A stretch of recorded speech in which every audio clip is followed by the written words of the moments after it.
Thank you, Marty, and we'll get you an update on those abandoned tourists as soon as we have one. But now, earlier today, I had the pleasure of visiting retired vampire Trevor Jones in his rustic, if not downtrodden home in the Dublin Mountains. Trevor unfortunately couldn't make it to studio, so we went on location. Here's how we got on. Jesus, guard dogs. Did not sign up for this.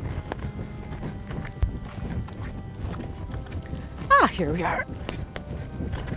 Lovely. What a dump. Let's try here. Hello, Trevor. Trevor, it's her from the Him and Her show. Trevor? Try her in the back. I thought this guy was supposed to be loaded. Standing outside the home of our next unusual guest on the Him and Her show. As you can see, it's in the middle of nowhere. Our guest is a bit of a recluse. Let's go inside. Hello, Trevor. It's her from the Him and Her show. Hello, Trevor. Can we come in?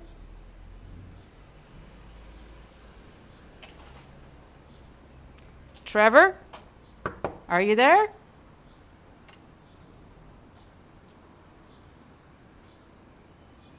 Hello? Trevor. Come in, boss, come in. Rightio. Trevor, you're a regular viewer of the Him and Her show, and you've got quite the unusual story for us, haven't you?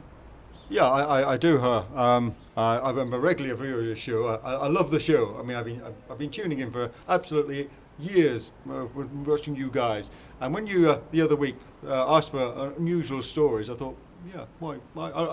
I'll send my script, my story in, and see how it goes. And yours is quite the unusual story, isn't it, Trevor?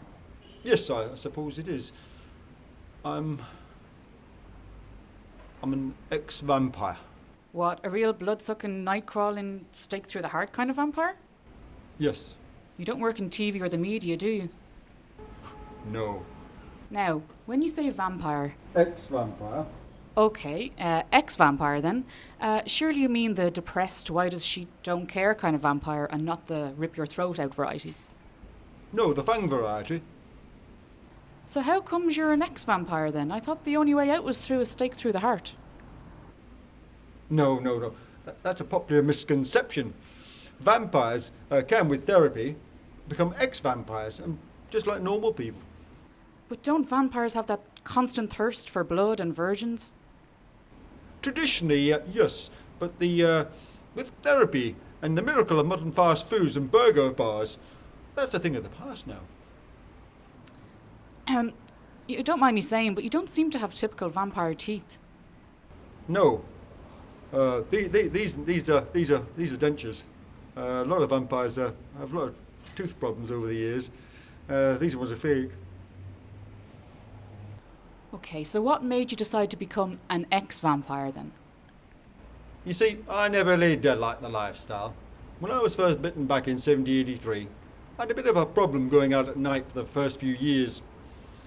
But then a few years later, I started going out with a few of the other vampires, and they took me around and started showing me the scenes.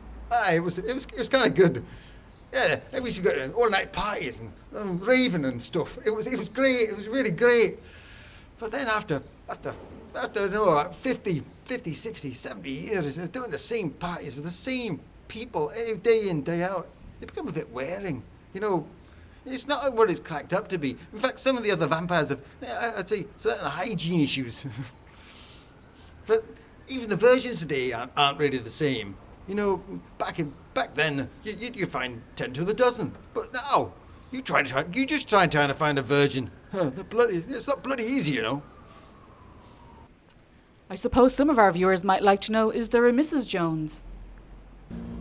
No, I'm not seeing anybody at the moment. It's very hard actually to find anybody exactly my own age and the same sort of interests. And there's plenty of people want to go with a vampire, but not so many want to go out with an ex-vampire these days. Especially when you don't like the dark and you can't go out in the day either, eh?